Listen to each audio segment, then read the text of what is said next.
Besides this is obviously going to be good. If you want to know what really happened, you need to watch this. This is the only place you're going to get this type of interview or I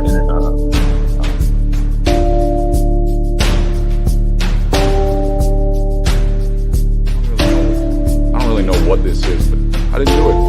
I'm innocent, Judge. I'm not guilty. I'm innocent.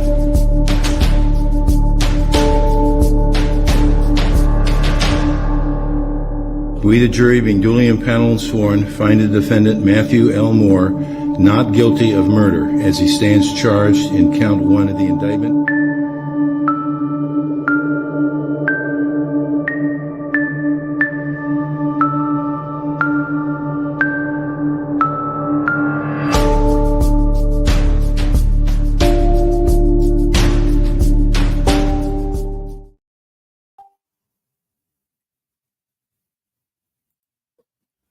Hello, how are we, beautiful people? Monica, long time no see. How are you, my darling? 20 minutes from you. Well, you can tell us all about it. Here she is, my beautiful fave, Josie. Oh, my darling. I hope the Crumbly Trial's treating you well. I hope everybody's treating you well. So I've not seen Josie for a while. Monica, I've not seen you for a while. I might say a while, just like a day, but still, seems like a while. I hope you're both well. So much going on. I'll tell you what, with covering the Krieger trial, as you both know, Jesus Christ, keep away, guys. I'm bored crap out of it. But we're not here for that. We're here for something different. I wasn't going to stream this tonight. But Joe, I thought, why not? Let's do it. Your first day back at work today, and be sick. Oh no, Joe, I'm sick as well. I'm not lying when I say I've been sleeping most of the day, and now that's time for bed. It's like got midnight. I don't want to go to sleep. So glad to hear you better though. I'm suffering a little bit, but I got new. I hope the echo's not too bad. I'm trying to set up my new audio as well. Anyway, I hope it's okay. So anyway, I wanted to go jump in this. I'm not going to do a massive stream on this. Charles, nice to see you, sir. I've not seen you for a while either. The Krieger trial to my head in, Charles. So I want to cover this because the only people I've seen cover it are Nancy Grace, Coffin Daffer, and a couple of other people. So I thought, you know what, I've not really looked into it that much. And I saw on Twitter some people asking, what the hell's going on? So I'm literally 10 minutes ago, I decided to do this. Well, not 10 minutes ago, 20 minutes ago, I decided to do this. Across the globe, feel better. Thanks, Mike, and you as well. It's lovely to see you. I mean, I'm sorry that you were sick. I didn't know you were. It's been a minute, been busy. I know it's busy, but thanks for being a member, Charles. I do really appreciate that, my friend. It's always good. Thank you. And I do encourage, if you are a member and you got that option, always use it, because not just for me, but for any content creator, because we don't know when people have been renewed and stuff. So please feel free to use that. I always showcase it, so because I'm always blessed that people want to join this channel. Let me get out to the kids up stuff there. Where's this gone? Perry, bonjour, Perry. Do you know much about American football, Perry? Or as they say, football. I shouldn't say American football. They kill me for that. I shouldn't even say kill, because obviously that's not great for here, is it? Frozen to death, yes. So we'll see it. We'll read it. I don't know much about it myself. We'll read through it. There's more information coming out now, so I wanted to just do a bit of a deep dive. So the first article I got here.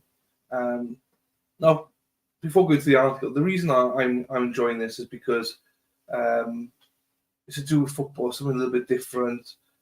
It's not treated as homicide at the minute, so they're still waiting for toxicology results and stuff like that. But currently it's not treated as any kind of homicide. But it's such a strange story that if you don't know the story, I'll read this article just to give you a little bit of an insight into it. But it's super strange. So here we go. Let me just share screen with you on this one. So you see this. The brother of one of the Kansas City Chiefs fans found dead in a friend's backyard. Thank you, my friend. Always give a thumbs up. Thank you. If you haven't done so, please like the video. Now, one of the men's frozen bodies was found sitting in a lawn chair, which he says paints a picture we didn't have from the beginning.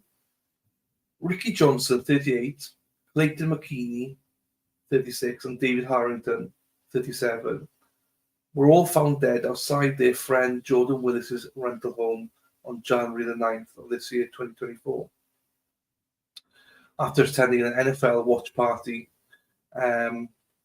This is the funny thing. They attended the watch party 2 days previously. A fifth man at the party said he left the house around midnight, according to his attorney, while Willis's lawyer has said he has no knowledge of what happened. Don't know anything about American football, mate, but I always love the name and the Miami Dolphins. There we are. There we are. It takes everything. It's all good. The Kansas City Police Department has assisted in interviews with Fox wherever deaths are 100% not being investigated as a homicide. Now, from what I was reading, some other people were saying, obviously Nancy Grace, Coffin Daffer, they're obviously pushing as homicide. Which is, we'll see what they have to say. But it's annoying if they are. That's what I've heard, because how can you also push for homicide when there's no toxicology results? We don't know the results of anything, biopsy. Basically every test they've run, we've not had any results back yet. So how do you know it's a homicide or not? So I can understand why they're saying it's not being investigated at the minute as a homicide. Now that can change. That could 100% change. But for now, it's not homicide. On Monday, Ricky Johnson's brother, Jonathan Price, offered him more insight on the Capone deaths in an interview with News Nation. So, with Banfield, I think. So, these are 3 people that died. So, rest in peace, all 3 of them. So, this is Clayton on the left. Yeah, David in the middle, and Ricky on the right. David was found in a lawn chair in the back porch rather than all 3 lying flat.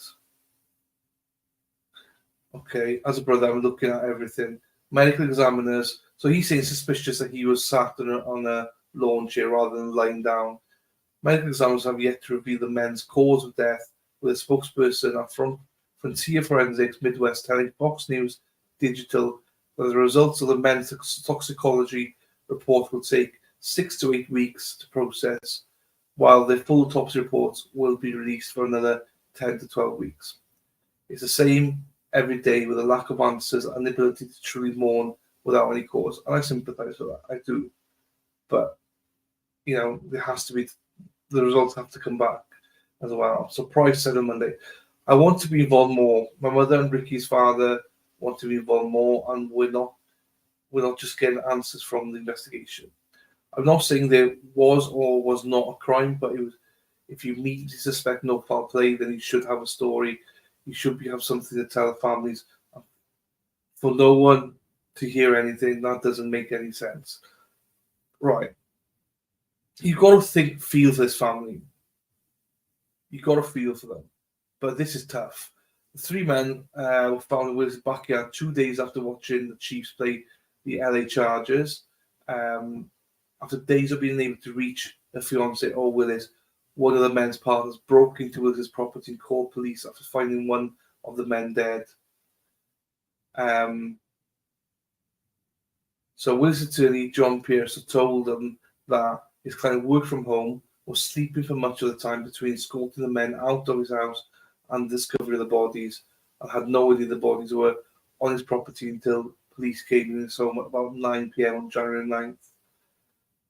Yeah, that's tough. I don't care who you are or where you live. If it's snowing outside, you're looking outside to see how bad it's getting. It doesn't matter if you work from home. You've got to leave sometime.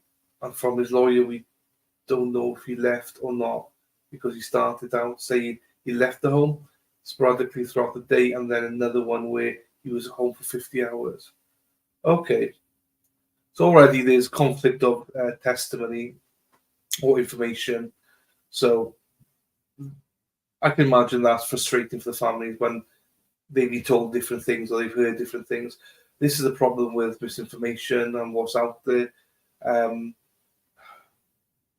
It is what, as a family member, you don't know what to believe. You just want answers straight away, and it's easy enough for us to look back and go, right, hang on, you just gotta wait a couple of months before you get it.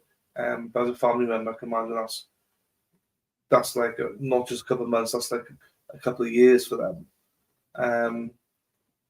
Experts spoken about the possibility that drugs like fentanyl played a role in the man's death. I do not speculate on what my brother has done in the past. I just know he's a good man. He loved his daughters to death. He absolutely had future plans to be a father to them the rest of his lives, and he absolutely wouldn't jeopardize that. George put,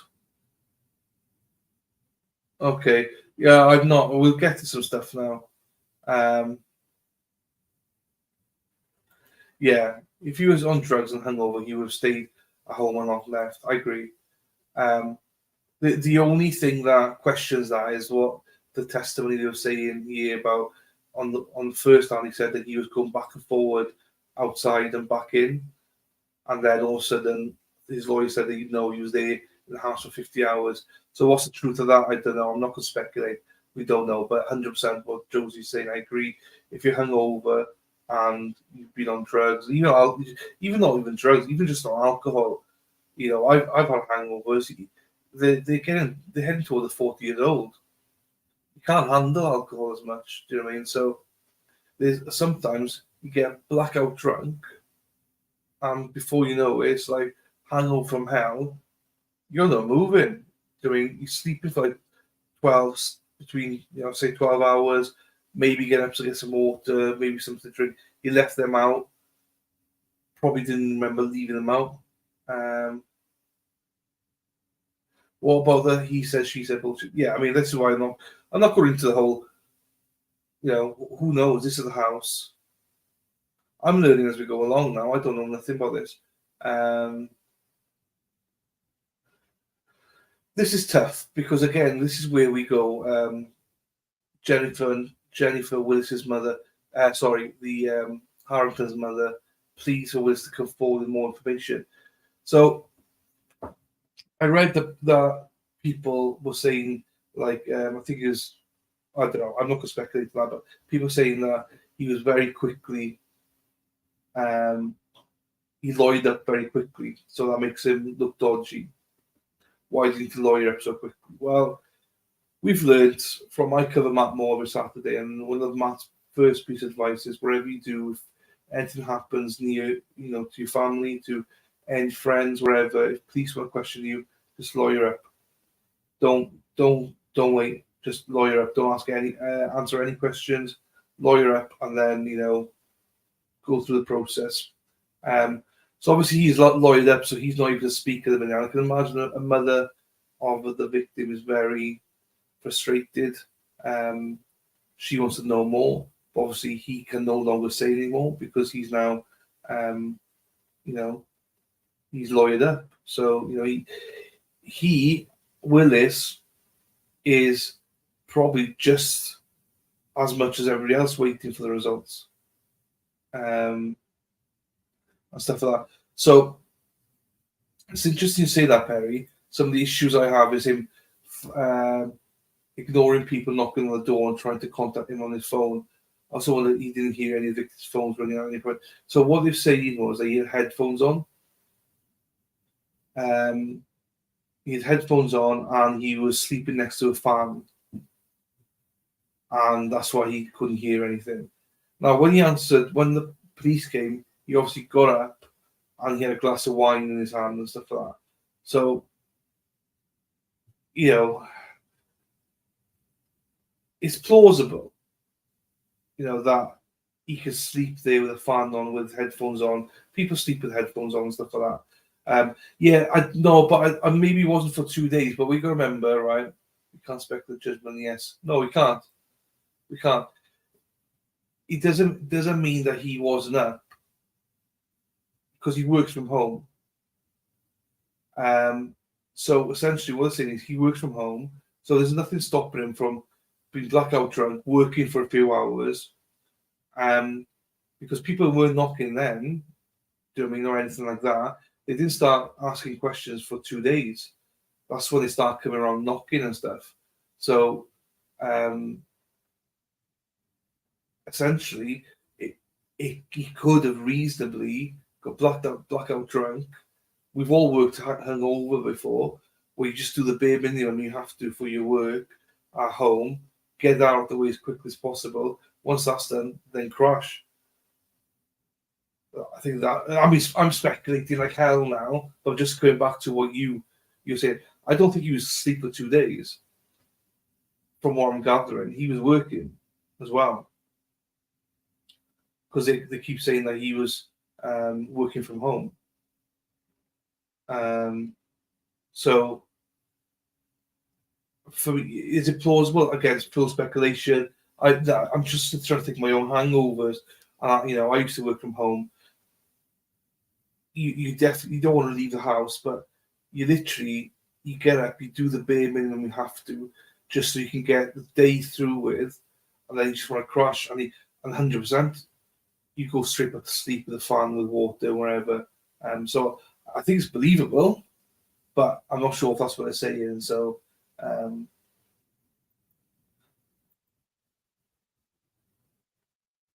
maybe you were drinking water from the light. Yeah, I've not seen that, so I don't know. All I've seen is that he had a wine glass. I don't know what was in it. And I think this is the thing. I hope that we're all intelligent enough to know. We're all speculating now. None of us know anything here. We can all say about ODing, and I don't disagree with you, Monica. We can all say all these things, but until we actually get the toxicology results. Hiya, Julie. Amazing how they can say not homicide, but canocious homicide without body.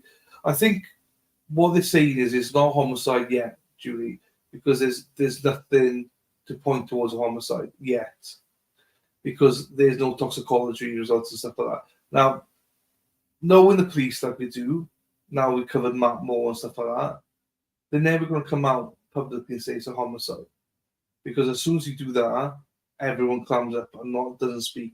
That's why they left it so long with Matt. So just because they're saying it's not a homicide, we all should know by now they do not. That's not how they investigate. They 100%, I imagine, will be looking at this as a homicide. But they don't have enough. Well, I mean, once the toxicology stuff comes back, and once the autopsy comes back, then they're going to have a much better idea. Then could it be homicide or not? And if it is, then they bet you $1 this with this guy. He's done 100% the right thing by lawyering up. Now he doesn't know if he's done the right thing or not, but I can tell you he has 100% done the right thing by lawyering up. So whenever he does speak or he needs to speak to the police, he's got a lawyer telling him what he should and shouldn't do. So I will not be surprised if this turns into a homicide investigation, but I also wouldn't be surprised if it doesn't. If there's drugs like fentanyl found inside them, and it's reasonable, there's no body blows, there's no anything that could cause death through strangulation, through whatever, then yeah. But until that autopsy and toxicology comes back, and that's why I just think it's totally different. This is a start of it. Catching up, and I can tell you, I don't look outside when I stow in to see how bad it is. I just hibernate. Everyone's different. I think it depends what he's done. On the one hand, there's one story that he initially told the police that he did go back and forward, inside and out. And the second story is that he basically was inside working from home the whole time. So take whatever with a pinch of salt. We just don't know. I mean, look, at the end of the day, there's nothing here at the minute. We're just looking at a case. We don't even know what the correct information is yet. We don't know anything. So we can speculate here all day long, which, we all enjoy doing, let's be honest.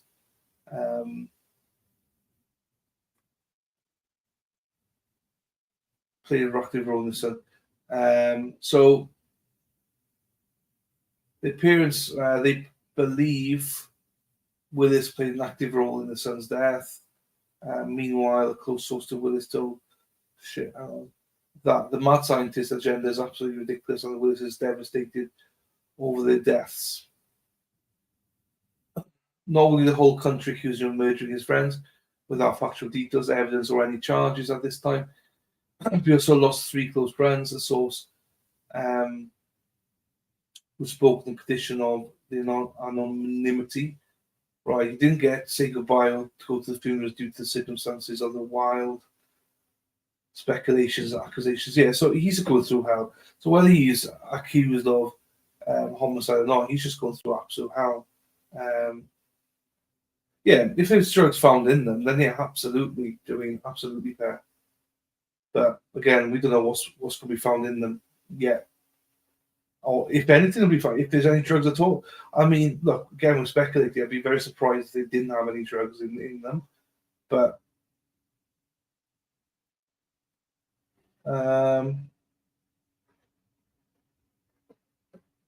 so this is a video of the night that they got in the house. This is for 2 days after the deaths. It's only a 20-second video, but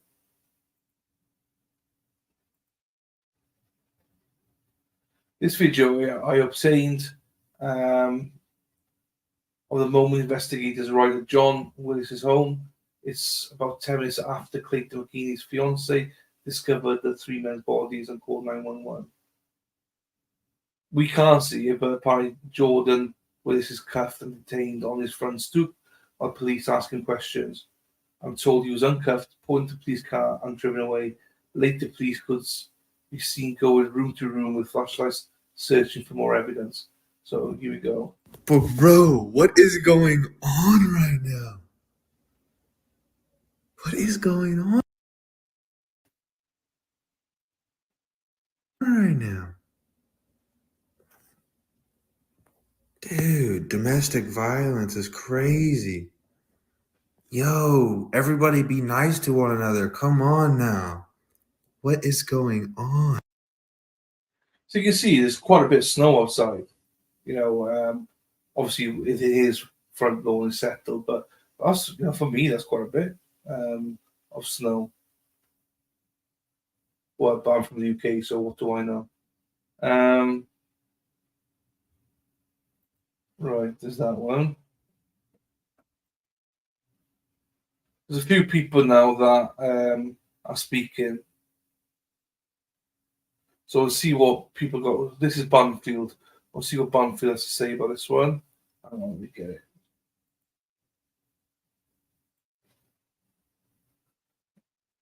So I've never seen these before, these videos. I'm just sharing for the first time. So we'll go through some of them. A view, not just from those windows, but from your own eyes at that entire backyard. Tell me about it. Yeah, I think it's really important for it to actually see this view because it gives a little bit more perspective of what that backyard looked like on that night that these 3 men's bodies were found. I was able to get this from the public access road, public land, able to see into that backyard and shoot this video. And when you take a look at it closely, there's one thing in particular I want to point out, and that's actually the lawn chairs, right? We know from David Harrington's family that Harrington was found right there in that lawn chair, the other 2 men's bodies actually laying down on the ground. But look, you can see when I zoom in on this video, the 2 lawn chairs sitting right there on the patio, right? So that gives us some perspective of how David Harrington's body was found, where it was specifically on that patio. Wait, hold on. Now, to your point that you've been making all those windows. Wait. Before you move on, don't, because this is insane. I'm going to ask our director to blow that picture up full screen and take us off the screen because I was thinking about this. That's the kitchen window up high. Those chairs, one of them is kind of below the kitchen window and out of the view of that door, right? That white door. So if he was dead in that chair, right, you could definitely say you didn't see him out the kitchen window. You didn't see him out that white door. You didn't see him out the 2 windows to the left. You should have seen him out of the sliders, right? Except there's a curtain rod over the sliders. And it is entirely possible that the curtains were pulled on those sliders, and you would not see them from the windows on the right, to the right of the sliders. So it is possible, if only one window, the big sliding glass doors, had curtains pulled, you might not miss. Were you able to see in that sliders if there were curtains there, or if there were big blinds that might have been pulled? Could you get a view of that? I couldn't say for certain to you, Ashley. What I can tell you is that almost all of these windows have some level of blinds on them. As for specifically that slider glass door, to my eyes right now, it does not appear as if there is anything blocking the way. Of course, time has passed. The police have been inside there, not to mention we believe the homeowner's been inside since Jordan moved out. So things might have been rearranged or changed, or, you know, blinds drawn or blinds open. Based on what I can tell, there was nothing right there directly blocking it. I think about these lawn chairs, right? When you think of lawn chairs, a lot of times I think about, like, you know, ones that really lay flat. That's not the case from what I could tell. These look like they belong with like a larger table. You could sit and have supper there. You know what I mean? So a large man sitting in a tall chair feels like it would be something that would be very noticeable to the eye. Now, whether or not, like you said, those blinds were closed or the windows were drawn, you know, we don't know. But I think that was really important just to point out that those are the chairs that we believe David Harrington died in. And, you know, I'm looking at both of them, the position of both of them. If he died in the one on the left, easily you could miss that through all of those windows on, you know, the back of the house, not the addition. I'm not going to call it, I'll call it an addition, the jutting out sliding glass door part of the house. I think it's a breakfast nook or something. Easily he could be missed there.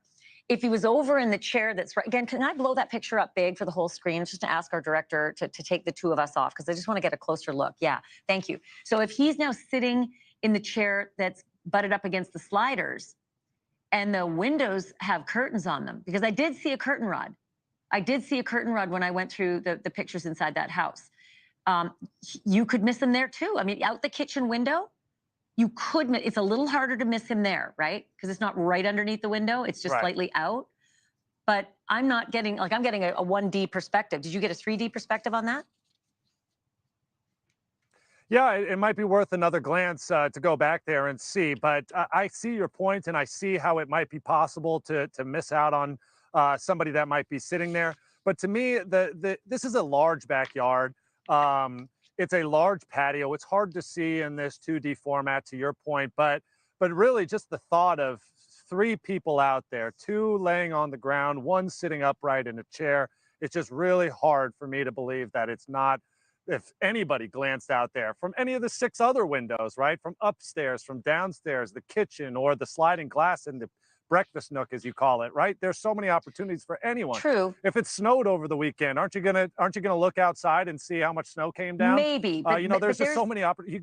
You know what? That's the other thing. Maybe there was a light dusting of snow and it was less visible. Or maybe, here's another question for you. Those windows that face out the back, what are they looking at past the yard? Are there neighbors that they're looking right at? Because if I'm getting dressed in those windows upstairs, those windows are closed. I've got blinds on them, and very often, Alex, in my house, I keep the blinds closed even in the day in my bedroom, you know, because potentially people could see in. Do you know what those windows look directly across to? Are there other neighbors?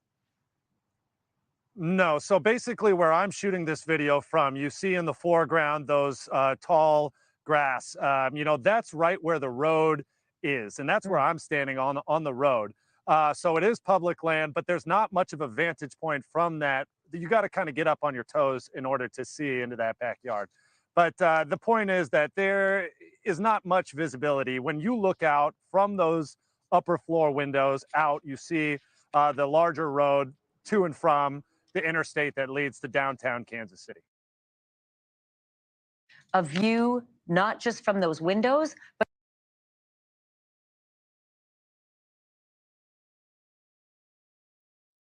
That's surprising. I haven't seen Banfield say anything, and so she's very much about, like, quite hard to see it. Oh, I'm trying to get back to the. Hang on, let me try and go back. Right, hang on, I got it here. Share screen.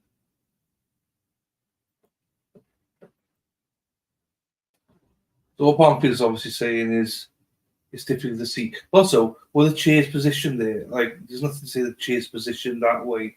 They could be leaning against the wall. They could be whatever. Hi, Kim. How long were they outside before they found? Don't know. People say less than 2 days, but officially we don't. I don't think they know officially till the autopsy comes back. It looks quite dark around there, but I mean, obviously the whole scene's been manipulated since then. So, but it's interesting. I thought Banff would be straight away saying guilty, but she didn't. This guy is like, how do you not see it and stuff? People are always going to jump to the conclusion that he's, guilty and it's homicide, no matter what the police say. But it'd be interesting. We saw how much snow there was. There was quite a bit of snow as well, so I don't think it's unrealistic. Yeah, that's what I thought, Perry. May have been even taking his chair when exactly.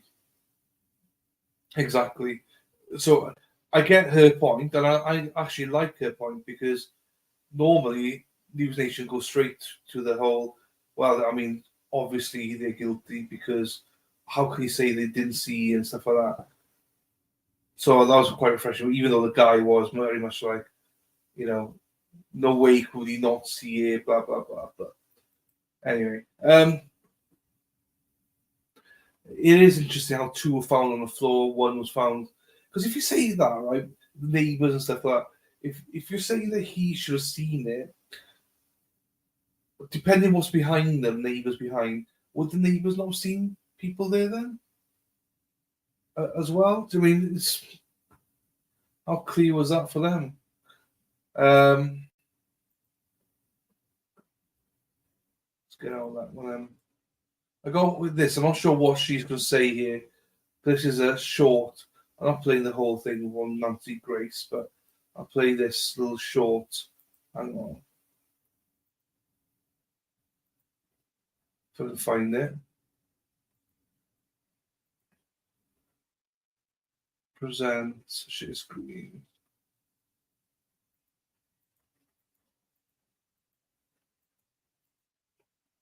Here we go. This is Nancy Grace. What's she going to say? Is to his defense is that there was no obvious sign of foul play on the 3 bodies. They weren't shot. They weren't bludgeoned dead. There was nothing to indicate they had been murdered. So how do you wake up and your 3 friends' cars are parked outside your house? One thing that is to his defense is that there was no obvious sign of foul play on the 3 bodies. They weren't shot. They weren't bludgeoned dead. There was nothing to indicate they had been murdered. So how do you wake up and your 3 friends' cars are parked outside your house? Your phones are full of messages and texts looking for your 3 friends, and they're on your back porch and in your garden, and you don't know. How did that happen? Of course, Jordan Willis, through his lawyer, insists he had nothing to do with this. And in our jurisprudence system, he is always presumed innocent until proven guilty beyond a reasonable doubt. We wait as justice unfolds. One thing that is to his defense. Yeah, but Nancy Grace, as always, is trying to paint a picture that he is guilty. She's just going to try and latch onto something that, currently she's going to latch onto. But because of it is unusual, and I don't think it's our character to say that it does look a little bit like that doesn't sound right to me. You see the cars there and stuff like that. Of course.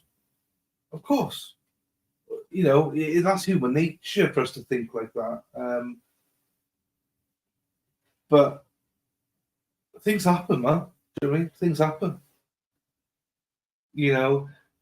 So yeah, you're right, Kim. She's in drama mama. Yeah, I have to admit, she's got nothing to be drama mama about, because The toxicology is not back, autopsy is not back, so there's only so much speculating she can make. But her and Coffindaffer, once that toxicology stuff are back, any signs of foul play, bang, they're on there, guilty, guilty, guilty, guilty, guilty.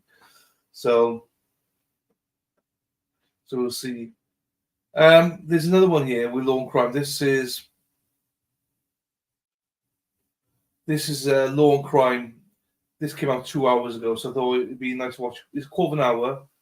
We'll watch it and see what they recently got to say. I'll say I'm learning this as we go along as well. So here we go. Let me position myself.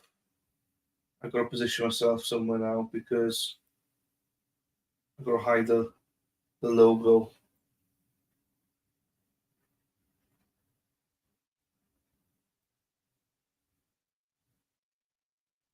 Update.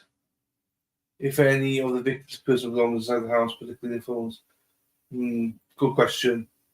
Those are things that will be coming out as time goes on. So.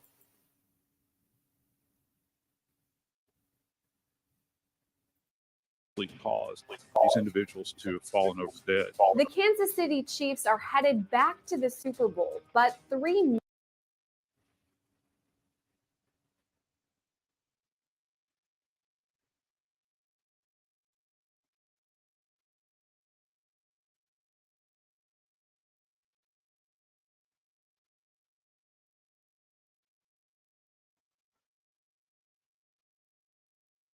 I don't know why this is doing this.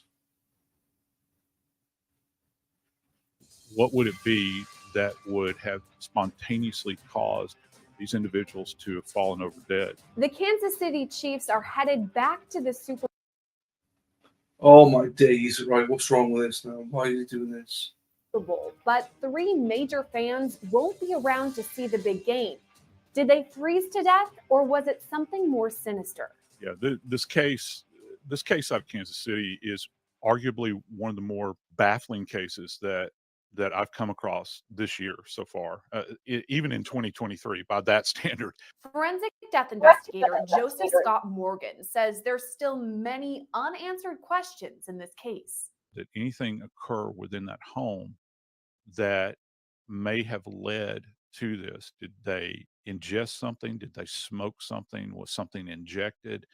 And absent that, then there's going to be a long road to go down. To predict where the case is headed, we have to head back to the start when a group of Kansas City fans got together to watch the last game of the regular season, the Chiefs matchup against the Chargers on January 7th. The group included 38-year-old Ricky Johnson, 37-year-old David Harrington, and 36-year-old Clayton McGeeney, who had all attended high school together. The night of the game, Jordan Willis hosted a watch party that the trio attended. Willis was renting a home on the north side of Kansas City. A fifth friend was also at the home that night, Alex Weimer Lee. He also went to high school with the group. According to Weimer Lee's attorney, he left the house at about midnight when the other men were watching Jeopardy! It wasn't until 2 days later, on January 9th, when the bodies of Johnson, Harrington, and McGeeney were found outside. It's super bizarre because, you know, what you don't think about is three apparently healthy guys. I don't know anything about their medical history, but seemingly, you know, they're in their 30s, robust males, and all of a sudden, all three of them drop dead, roughly in the same, approximating one another. I mean, not separated by yards or miles, but by feet, in an enclosed backyard. It was McGeeney's fiance who raised the alarm after she hadn't heard from him in several days. She found his body in the backyard of the home after noticing his phone pinged in the location. The bodies of Johnson and Harrington were also recovered. The whole incident left behind just one sole survivor, Jordan Willis, whose attorney says he was asleep for the 2 days after the game on January 7th until the bodies were recovered on January 9th. He says he fell asleep and was asleep for 2 days, didn't notice these dead bodies outside because he was asleep. What do you make of that? What would cause him to be asleep for 48 hours? The answer to that question, I think, is potentially the same agent that worked upon the individuals in the backyard. You know, how in the world does someone lose 48 hours of their life? I don't know that he was, because when you're doing a death investigation and you begin to try to understand the dynamics of the environment in which an individual is in when they're found, you have to consider everything. So, was there some kind of an agent that he could have ingested along with them that would put him into the same state? However, his one saving grace, and this is, I'm just hypothesizing here, but if we look at this from this perspective, his one saving grace is that he was sheltered. He was in an environment that is going to maintain that core body temperature. So far, investigators in Kansas City have said that this is not a murder investigation. They're saying that Jordan Willis is not a suspect in this. He's been cooperative. No charges have been filed against him. There's no suspicion of foul play. Is that accurate? I mean, did they jump to conclusions? Should they be taking a closer look at everything that potentially there is foul play? There's a checklist that we go through as death investigators, and what I teach my students at both the university where I teach and police academy is that every death is a homicide until proven otherwise. So I wonder from their perspective, because I'm not there, I wonder if it met that standard. And so they've checked homicide off of their list, and now they're kind of going down the list till they're going to land at a location that seems reasonable. What sort of factors would go into them proving that it wasn't a homicide already this early on? Well, I think probably the most glaring thing, first off, where you're going to start is absence of trauma, presence or absence of trauma. So, is there an indication that any of these individuals may have been beaten, subdued, or sustained any kind of injury? And we haven't heard anything like that as to this point. So, why would Johnson, Harrington, and McGeeney act so out of character? The big question mark for me, though, is that these three men went outside and they didn't come back inside. If they were chilly, if they were feeling cold, if they were having any of these symptoms, they could have just walked inside. So, is that a mystery part of this story? Yeah, so it provides us clues in this particular case where there are certain things that we're going to look for. Remember how we had talked about that people just don't spontaneously fall over dead. So there has to be, I think at least, some agent involved here, something that is going on internally, probably at a chemical level, to get an individual, to get three individuals, grown men at this stage in their life, to suddenly collapse and not be able, and this is important, not be able to look out for their own personal welfare. Morgan says if foul play was ruled out, investigators likely moved on to new theories pretty quickly. Right now, if they're saying that this is not a homicide or homicides, we need to make that plural. Then for me, the next logical step is probably going to be an accidental event, and that can involve any number of things. Any kind of toxic substance that they may have been exposed to. Now, whether or not there was some kind of malicious intent with their exposure to this, if it does in fact exist, then that's another road that the police will have to go down. But the starting point is obviously going to be the tox exam. The next step is determining what kind of drug could cause potentially four grown men to be completely knocked out. As an investigator, you begin to think, well, what could facilitate this? Well, it's going to have to be something that would be quick acting. It would have to be something that is so physiologically overwhelming so that it knocks a grown man to their knees. As a matter of fact, they might not even be capable of rendering aid, not just to themselves, but to one another, because obviously there was one person that went down probably first. Was there a lack of awareness on everybody else's part that this was occurring, and then suddenly it occurred? Suddenly it happened to them. And what would that be? Well, I have to think of something that is going to drive down your neurological responses to the point where you're almost in a comatose state at that point in time. Well, what could facilitate that? At the top of my list are going to be opioids and or perhaps some kind of synthetic opioid. And I think that that's probably what is involved in the toxicology right now. So far, we're still waiting on toxicology and autopsy reports. While we don't know an official cause of death yet, a lot of people speculating that they may have frozen to death.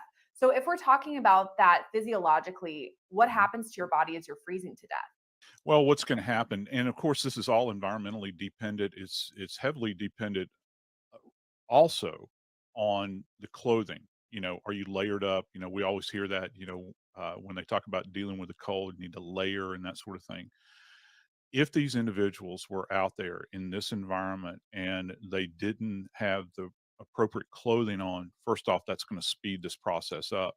So physiologically, what occurs is that the more of a reduction of your core body temperature, particularly in this rapid rate that this probably occurred in, um, due to the ambient environmental temperature. And remember, the temperature from the last moment they were known to be alive, the temperature is progressively going downward. Um, it is going to send you into a cardiac event. And the way this happens is that your core body temperature begins to drop. Your body cannot accommodate that, either your heart or your brain. And so you'll have an event that will slow your heartbeat down, because keep in mind, our heart is, and our brain at a primal level is struggling to stay alive. You know, it wants oxygen. It has to be, you know, the tissues have to be well oxygenated. That occurs through blood flow.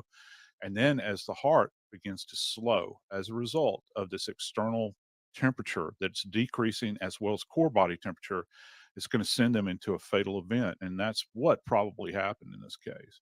Family members of Johnson, Harrington, and McGeeney have been outspoken, saying What he just said there is what I was thinking in my head as well about cardiac being, you know, if you're on a high, then you're outside, maybe not feeling the cold, and it also hits you, and you get a cardiac episode. That's what I was thinking in my head. I only stopped it there to say that because I know that's pure speculation, I know, but that's what I thought logically made more sense. So surprising that he just said that as well.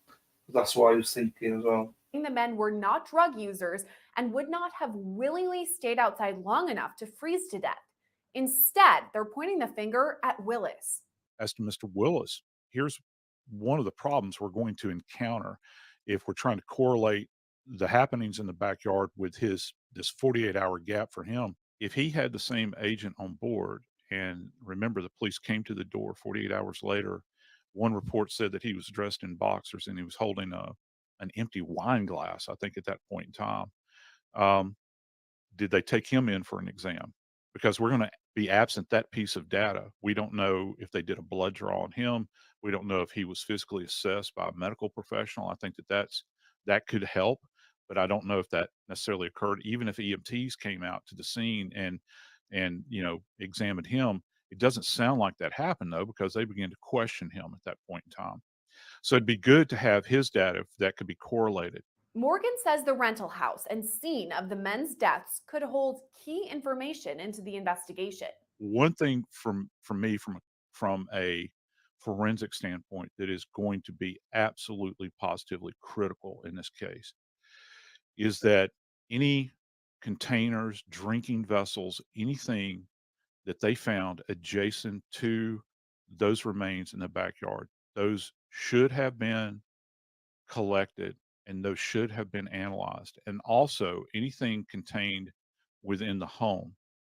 We haven't heard if a search warrant was issued for this home and the police thoroughly went through it with a fine tooth comb, looking for answers essentially as to what could have brought this about. Because this is not just you can't look at from a medical legal standpoint. You can't look at this from simply a crime standpoint. This is when you start to talk about three individuals that are deceased and a fourth that has lost 2 days. This is like a public health event at that point in time. You want to know if there's anything that's there in that location that's creating a problem. This potential mystery drug could mean danger for the public. If this is some kind of street drug and it is this powerful that it would kill these three individuals along with hypothermia, we have to put that caveat in there. I think that it would be in the best interest of law enforcement investigators to find the source of the substance, because Lord only knows how many other people might be at risk out there.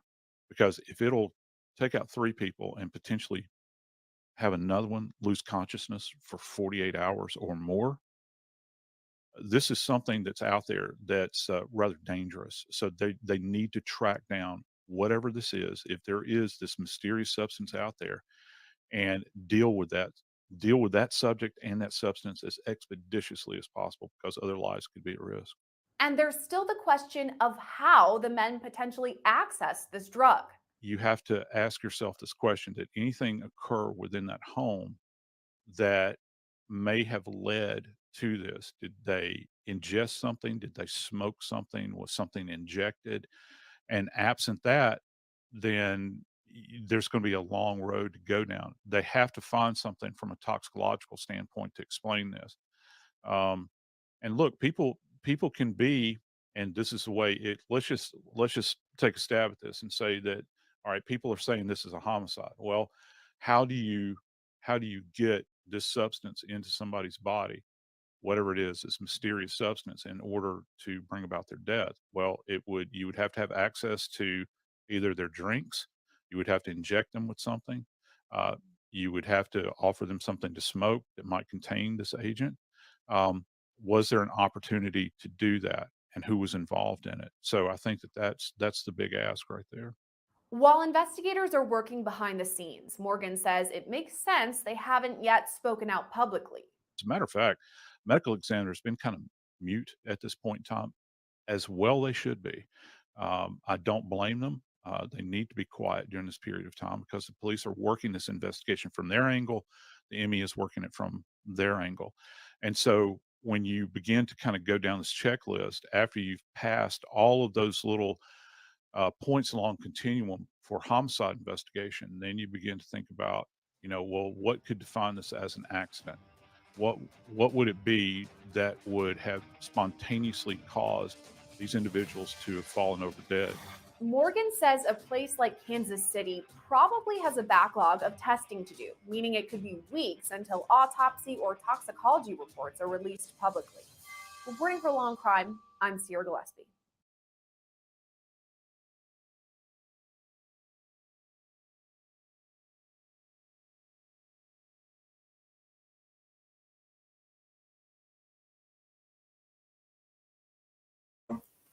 Ones maybe playing, drinking, ingesting drug games. I don't even think I've heard a case like involving homeless drug. Right, this is the trouble, you see, with when we don't have any toxicology results, we don't have any autopsies, we don't have anything. Is any drugs even involved? Do you know what I mean? So,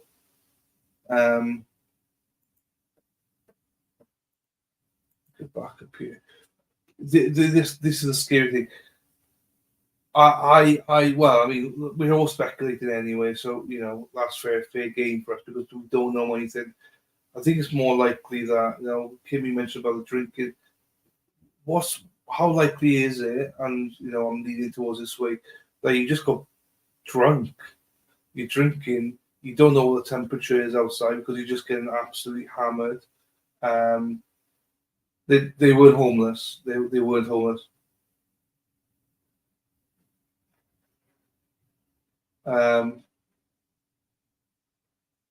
Perry's not saying they're homeless, Monica. I don't even think I've heard a case like this involving homeless. What he's saying is that homeless people obviously sometimes take drugs, and he's never heard of that story within the homeless. He wasn't saying these 3 are homeless.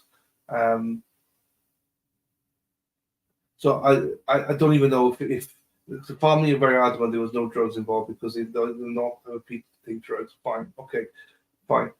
But is it plausible that people can be outside, get absolutely drunk, think you're a superhero, because we don't know how much alcohol they had drunk? Did they go outside to drink more? I don't know. Maybe one was sitting down just in order to get more drinks, smoke or something. I don't know. Again, people speculate. But would alcohol be enough to do that? And then hypothermia / going into cardiac arrest. I don't know. I don't think you can take it off the table. I mean, it's a far-fetched, I suppose, but I think there's so many other things on the table. I don't think it's just drugs. I don't think it's just that. I think there's a lot of other causes we need to look at. That's why the toxicology report is super, super important. People do stupid things when they're intoxicated. Absolutely. But even when intoxicated, I remember, you see, if you follow football, Buffalo Bills, how many of those guys, they drink all day, and during the game in the day, they all are in the stadium topless because they feel like heroes and they don't feel the cold. So is it plausible that they could be getting drunk and get so drunk that they don't even feel the cold and are outside, continue to drink, and then, because at some point it's got to hit you, and that's when maybe the cardiac issues hit you. And again, I'm just purely speculating away from the drugs. I'm just trying to think of another narrative. That's all. Maybe they unknowingly took something. Those three men all passing from being just drunk all at the same time. Now, I'm not saying it's just about drug. I'm just trying to think of another narrative about it. It's the same thing with the drugs, though, because everyone tolerates it differently. What causes it for one person might not affect the other people the same. Do you know what I mean? So I don't know. My question, my question is, with a caveat, is, does it have to be drugs? Could alcohol be enough? I think the likelihood is no. But is the cold enough, temperature drop and stuff enough to cause like a cardiac issue or something?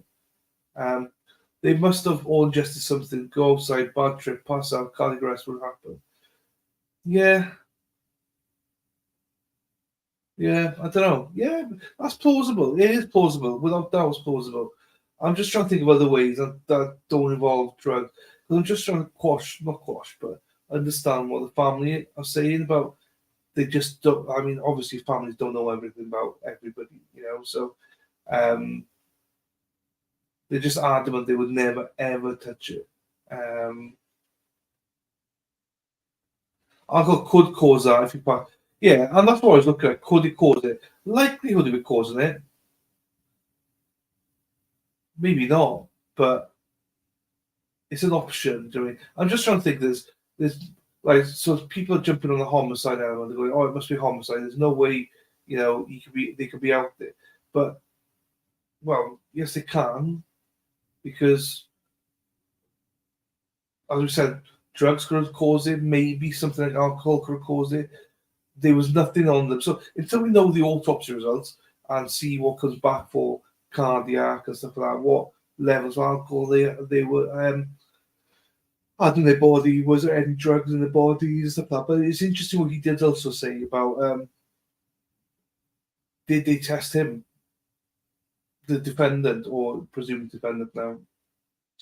Did they test him for drugs and alcohol and stuff like that in the system? Did they draw blood from him? Because that's key. Because that would be interesting to see as well. Because that could have explained why he was out. But I still don't know if he was fully out of it for 48 hours or not. Because there's different statements on that, so we don't know with that one now. But how's my mic? Is it quite echoey, Mexi? Because I tried to put the monitor down to make it a little bit better. Drugs would have also explained how Jordan slept for 2 days. He was just safe inside, or possibly had a tolerance. All theories. Yeah, it's all theories. Anyone who says they know the answer to this, they're lying to you. Because we don't know nothing yet. The other side of his first statement to the police, allegedly, was that he had been in and out of the house. So when people say he was out in 48 hours, if it was true, because now he said he backtracked and said he hadn't left the house, but if it was true originally that he left the house, he obviously wasn't intoxicated with anything for 48 hours, and then is it plausible that he could have spent the day doing other stuff and not known about it outside?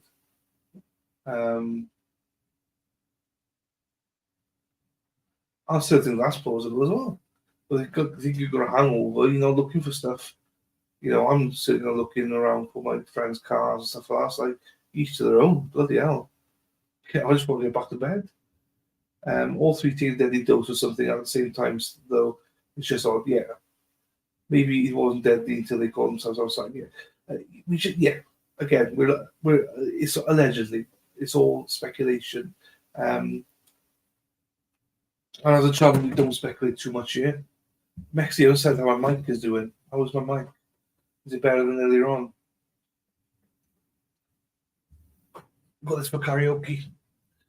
Yeah, that's the first video I'm done on this. I will be making follow-ups on this. I want to have another look at it, see what happens. But until we got, as I say, the toxicology stuff out, yeah, we just hello, stranger. Well, here she is, our favourite Australian. If they were drunk and continued to drink outside in freezing weather, then all it takes is for them to either pass out, fall asleep, hypothermia. That can. Well, this is my theory. That you know, that's what my theory was, Chris. I'm just trying to go away. Hang on. Hey, I'm very well. Hope you're well as well, Chris. It's lovely to see you. I know it's not funny, but I wonder if the fiance who broke she probably was. Well said, Chris. That what Chris Millen said. That's what I said. Mexi, that's what I was saying. Or trying to say. But obviously Chris has got a better, more eloquent way of saying it. But yeah, that's what I was trying to allude to. Can alcohol do that for you? I lean towards that so far, knowing what the families are saying about their drug takes, stuff like that. How likely is it for them all three to get a bad trip, and all three to take the same kind of drug, and all four maybe? You know, I don't know. I'm inclined to lean for now anyway towards what you're saying or what I tried to say, but obviously didn't say properly because no one understood me. But yeah. Hello, Chris. Welcome to Paddington Corner. Are you Paddington Corner? Yes, Paddington Corner. Oh, where's Paddington? Oh, my niece has been here, so I think I've lost Paddington. Paddington is normally here. So I've got this for Erin Taco Club. I think you're the first Paddington one. So I don't know where Paddington's gone. So apologies, I don't know where Paddington has gone.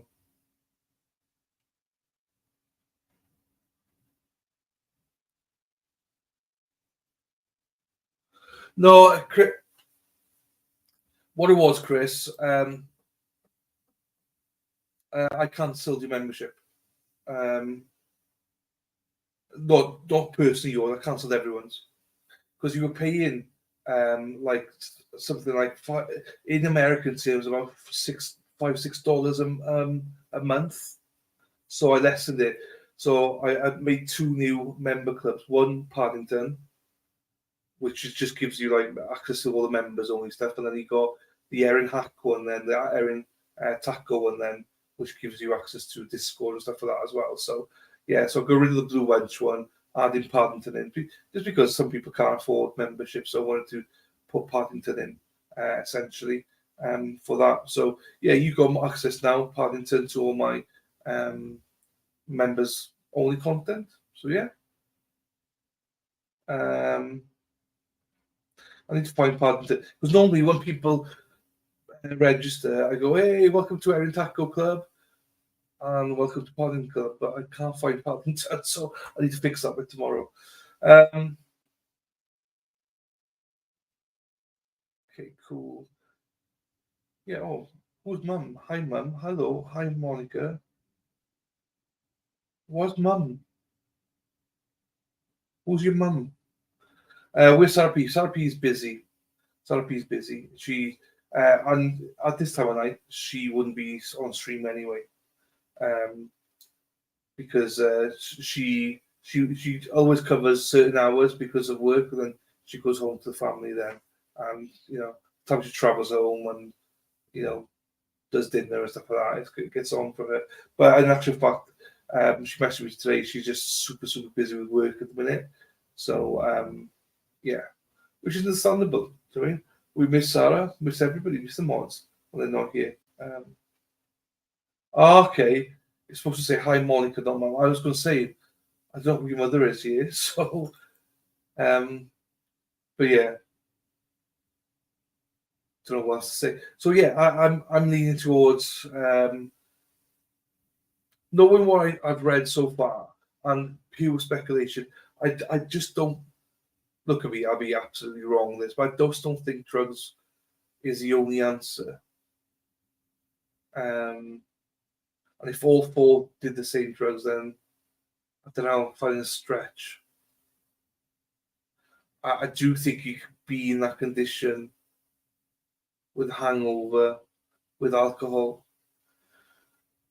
So I don't know. I hope for what's his name, Murphy, or whatever his name, the defendant's sake, that it is something like that. Just because you just don't want him. But what I will say, because they said that earlier on, the guy said on the video just now about he teaches everybody that at the end of the day, you cannot remove homicide. You have to start off that everything is homicide and then work your way down from there. And that's why I'm intrigued to see how or if they did get rid of homicide. Else,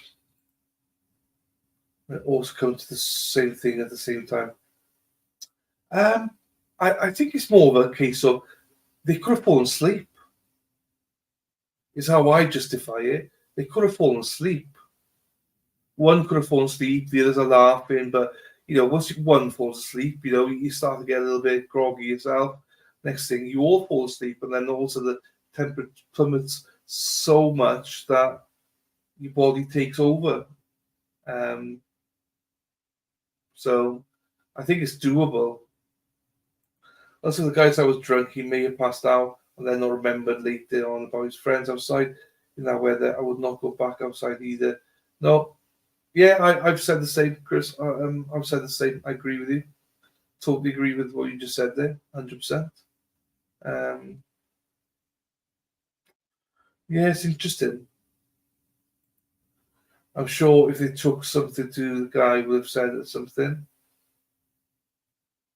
But yeah, maybe. But also, so the thing that's happened now is he lawyered up. So, and some people, we don't know what he said, basically. We don't know what is being said, essentially. So it's not come out because he lawyered up straight away, pretty much. One of the men's stuff was left inside. The way they were found, I mean, there's a lack of description. But the only thing I'd say about other people's clothes, right? I'm a man. If you left your coat here or something like that, I would never notice. If I'm being completely honest, I wouldn't zero notice anything. Look, because those so likely wear dangerous. Yeah, but alcohol involved though, Pat. Do you know what I mean? With us in the UK, we're all aware of the dangers of certain things, but sometimes you just think you could tough it out. How many times when I was in university, how stupid was I? Walking in all weathers or pissing down rain. We all know better not to do that, but we still do it. Do you know what I mean? So, alcohol's involved. I think you can toss everything out. See groups of intoxicated people fall asleep on the grass in the park after a bender. Luckily, that was in summer, but possibly. I've seen it loads as well. That's what I mean. I've seen it loads. I've done it. Fallen asleep and stuff. So yeah, 100%. If you were just going to pass out outside, will you pick a similar spot as you other friend? Would you pick a similar spot as your other? Well, two were found on the floor and one was found on a chair. So they might have been on the decking, sat down, just lying down on the decking. I don't know. I don't know how they were found. I only know the one was found on a chair. the others could have been on the chair and had fallen off the chair afterwards. Good for him lawyering up. The best thing he can do is shut up and let his lawyers have the. Yeah, because allegedly he gave 2 statements, both contradicting himself already just before he lawyered up. So, do crows do things they might normally do? Yeah, and that's what the whole point is. Look, let's wait for the toxicology report. I think it could be just more than. It doesn't have to be just drug. Ooh, excuse me. It can be a host of other things as well. Is what I'm getting at. Should I do it now? I don't know. Yeah, so I don't know. Hang on. Let's have a look here. I've got a wheel to do here. But I think we've pretty much done with most of these things now. Hang on. Where did I put it? That's the only problem now. I don't remember where I created it and put it. There we go. I got it. I got you. I got you, babe. I got you, babe. So, before I go off for tonight, with you lovely people, drunk people do very stupid things, yes. Why are you putting this up? Well, the Murphy guy. Do not talk to the police without your lawyer present. Even then, do not talk to the police, especially in situations. Well, I mean, look, we do a Matt Moore every week, and you know, that's one of Matt's biggest messages. You know, it's one of those things. This is slightly different, obviously, that happened to Matt, but yeah, he's very much an advocate of do not speak to them, or if you need to speak to them urgently about something, then send a family member to speak to them, somebody you trust. But that's a different situation. This one, you just don't speak to them, just, you know, lawyer up. Right. For those of you that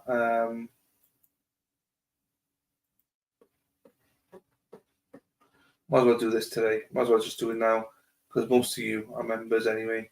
So, just to clarify, this is a members wheel. If you are an Erin Taco member, you will have seen in Discord that I posted this wheel, and every month we will we'll spin this on the first day of every month, and it's like my little thank you to you as members. So the categories are donate $50 to Zach's fund, donate $25 to Zach's fund, donate $75 to Zach's fund, donate $25 to Zach's fund, donate $50 to Zach's fund, gift 5 channel memberships, gift 10 channel memberships, donate $25 to Zach's fund, gift 10 channel memberships, and gift 5 channel memberships.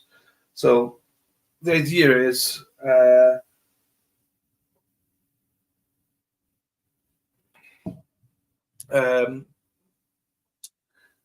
those of you that are in Erin Taco, and if you are in Discord as well, it's important that you are in Discord. If it lands on a donate to Zach, I will donate in your name. I won't donate in my name or the alternate corner. I will be donating in your name. And if it lands on the donate ones, we'll get Josie or Solomon to pick a number, and Jonathan's got a list of names then of people for that. So that's what donate means. It means I will personally donate in your name to Zach's fund. And if it lands on 6 or 5 gifted memberships or 10 gifted memberships, obviously, probably at some point in the week I will gift memberships out to people. So that's my little thank you to people for being members as well. So so thank you guys for this. I wish it could be more, but you know, it's just a little bit something I try and give back. So let's do 2 spins, because we didn't do this in January, so we'll be doing 2 spins. I will not be deleting stuff off it. I'll just continue. And then, as I say, tomorrow I'll announce it, but we might encourage people to get on Discord before we pick the winners. So, right, first spin. Let's have a look. Ooh.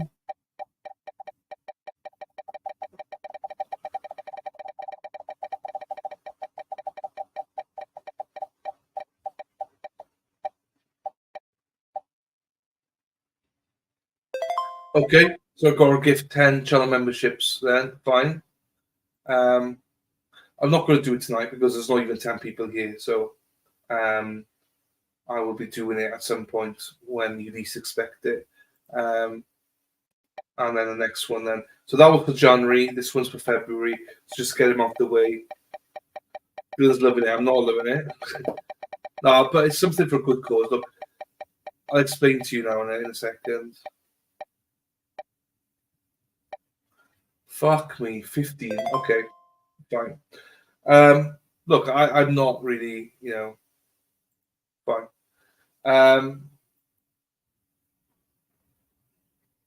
This is something that I've wanted to do for a while, and I probably haven't been in a financial situation to do it. Even now, it's when you've got Matt Moore on your channel.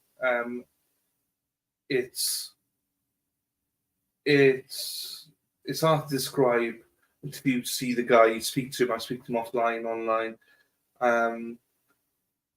We all know that money makes the world go round, but when you've been through what he's been through, and he's very much like money means nothing because he could have been in prison for the rest of his life. So, as I say, I hope in months or as we grow the channel, I can donate more. But for now, I've got to be careful what I donate as well. But I will always try to increase that. As we increase the channel, I will increase the money on that. But for now, that's all I can do really for that. So, but yeah, I want to give back. I'm not looking to make a massive amount of profit on YouTube. I'm looking to just make a living. And if I got spares from it, then I'm inspired enough by Matt and for his lifestyle and what he says about other people needing more, and that person's Zach. So I think that sometimes you've got to put your money where your mouth is, and I believe in Zach. I believe his injustice that he is in prison. So because of that, as I said, I wish I had shit tons more money. I could just fund his appeal, but as Solomon always says to me, every penny counts. So obviously, the first 2 months did not benefit Zach because it's gone to members, but a lot of people as well are members that can't watch the channel, that can't afford memberships. So again, that's a way of me giving back, and hopefully people pass that on as well to other people. So that's hopefully a way of trying to grow the channel as well. So so there's nothing to donate there in people's names, so don't worry about that. I will, as I say, probably spin it out Friday night and Saturday or something like that. So we'll see. So, right, I think I'll probably do another video about all this once we know a bit more about toxicology reports and stuff like that. But something we'll keep an eye on. Probably do another. Jesus, what was that? I don't know what that was. Probably do another stream in a few weeks if anything comes out. So yeah, keep an eye on it and see what's happening. So with that, I'm going to end the stream. Most of you haven't. I'll end the stream. Well, no, hang on. I'll play you this because some of you, Kim, I know you haven't seen this. Chris, you haven't seen this. This is courtesy of Mexitexi. This is my new intro, so just don't go. I'll play my outro, but this is the new intro that you probably haven't Besides seen. this is obviously going to be. If you want to know what really happened, you need to watch this. This is the only place you're going to get this type of interview or I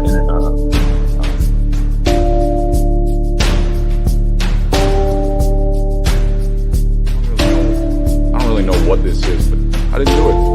I'm innocent, Judge. I'm not guilty. I'm innocent.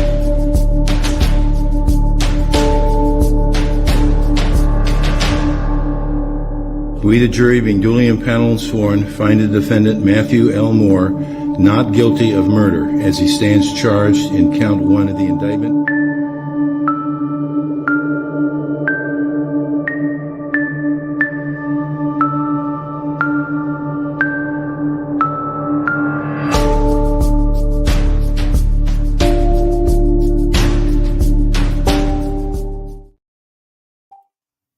Okay, so that was my new intro. Thank you, Mexi Taxi. This is going to be my new outro, and with my new outro, good night to you all.